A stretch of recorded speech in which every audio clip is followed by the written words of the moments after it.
ഈശോ മിശിഹായ്ക്ക് സ്തുതിയായിരിക്കട്ടെ. ഈശോ നമ്മളെല്ലാവരെയും സമ്മർദ്ദമായി അനുഗ്രഹിക്കട്ടെ.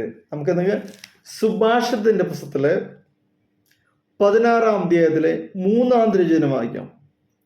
നിന്റെ പ്രയത്നം കർത്താവിൽ അർപ്പിക്കുക, നിന്റെ പദ്ധതികൾ ഫലമണിയും. Price the Lord. എൻ്റെ ആത്മീയ ശുശ്രൂഷകളിൽ ഞാൻ പരാജിതനായി തീർന്ന പല കാലഘട്ടങ്ങളും ഉണ്ടായിട്ടുണ്ട്.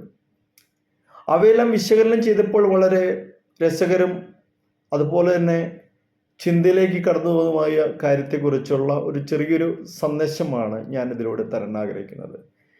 ദൈവത്തിന് വേണ്ടി ഒത്തിരിയേറെ ചെയ്യണം എന്ന തീക്ഷ്ണത നിറഞ്ഞു തന്ന നാളുകളിലെല്ലാമാണ് ഞാൻ പരാജിതനായത്. അപ്പോൾ ദൈവത്തിന് വേണ്ടി പ്രവർത്തിക്കാൻ ആഗ്രഹിക്കുന്നത് തെറ്റാണോ? ഒരു വിധത്തിൽ തെറ്റ് തന്നെയാണ്. ദൈവത്തിന് വേണ്ടി പ്രവർത്തിക്കുന്നവരെല്ലാം സ്വയം ദൈവമായി മാറുകയാണ് ചെയ്യുന്നത്. ദൈവത്തിന് വേണ്ടിയുള്ള നമ്മുടെ പ്രവൃത്തികളെല്ലാം നിഷ്ഫലമാണ്.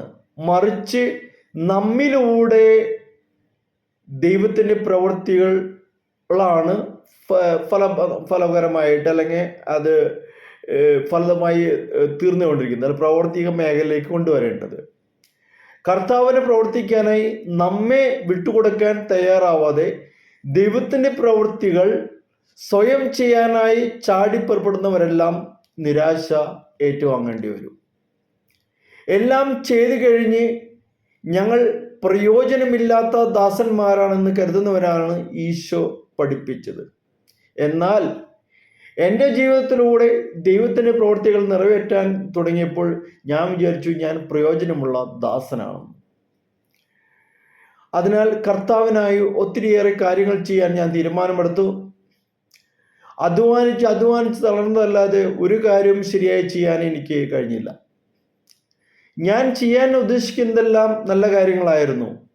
വർഷങ്ങൾക്ക് മുമ്പേ എൻ്റെ ആത്മീയ പിതാക്കന്മാരിലൂടെ വെളിപ്പെടുത്തപ്പെട്ട ദൈവിക ശുശ്രൂഷയ്ക്കാണ് ഞാൻ കഷ്ടപ്പെട്ടത്. എന്നിട്ടും എന്തുകൊണ്ടിങ്ങനെ സംഭവിച്ചു?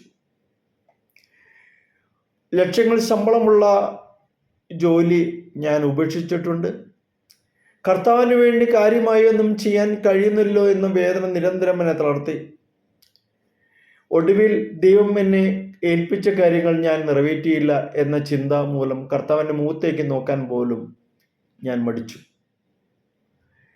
നിഷ്ക്രിയതയുടെ നിസ്സഹായതയുടെ നാളുകളിൽ വിരാമം ഇട്ടുകൊണ്ട് ഞാനൊരു സത്യം മനസ്സിലാക്കി.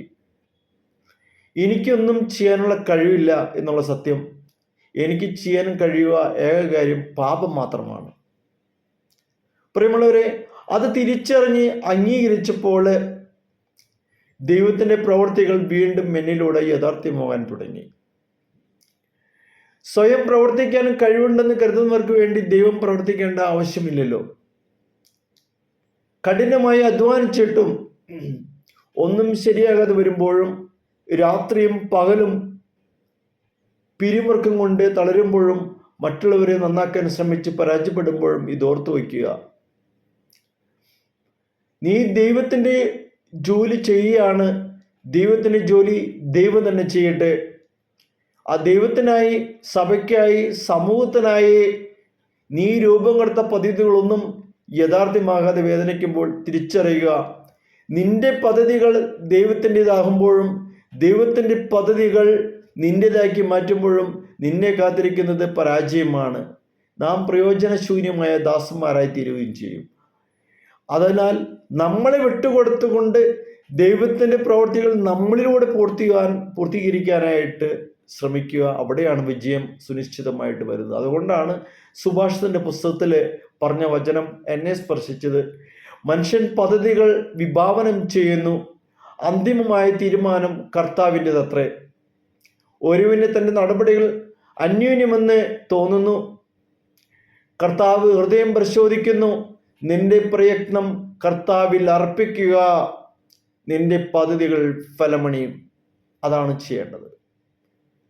നമ്മുടെ പദ്ധതികൾ നമ്മൾ പ്രവർത്തിക്കുകയല്ല, മറിച്ച് കർത്താവിൻ്റെ പദ്ധതികൾ നമ്മളിലൂടെ പൂർത്തീകരിക്കാനായിട്ട് നമ്മളെ വിട്ടുകൊടുക്കുക. അവിടെയാണ് ദൈവരാജ്യത്തിൻ്റെ വികസനം സാധ്യമാകുക. പ്രിയമുള്ളവരെ, ഈ ചെറിയൊരു മെസ്സേജാണ് ഇന്ന് എനിക്ക് തരാനുള്ളത്.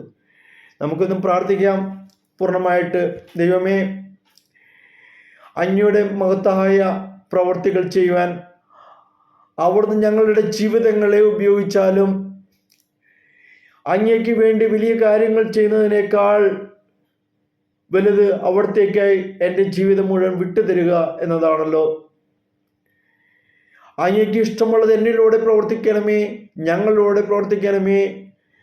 അങ്ങയ്ക്ക് ഇഷ്ടമുള്ളത് എനിക്കിഷ്ടമുള്ളത് അങ്ങിലൂടെ ചെയ്യാനായിട്ട് ഞാനിനിയും ശാഠ്യം പിടിക്കാതെ മുന്നോട്ട് പോകാൻ എനിക്ക് ശക്തി തരണമേ. കാരണം അവിടുന്നാണ് കർത്താവ്, അവിടുന്നാണ് കർമ്മം ചെയ്യുന്നവൻ. അവിടുത്തെ ഇഷ്ടം മാത്രം ഞങ്ങളിൽ ഓരോരുത്തരോടും നിറവേറട്ടെ. കർത്താവെ, അങ്ങ് ഞങ്ങളെ നയിച്ചാലും. Praise the Lord. ഹല്ലേലൂയ.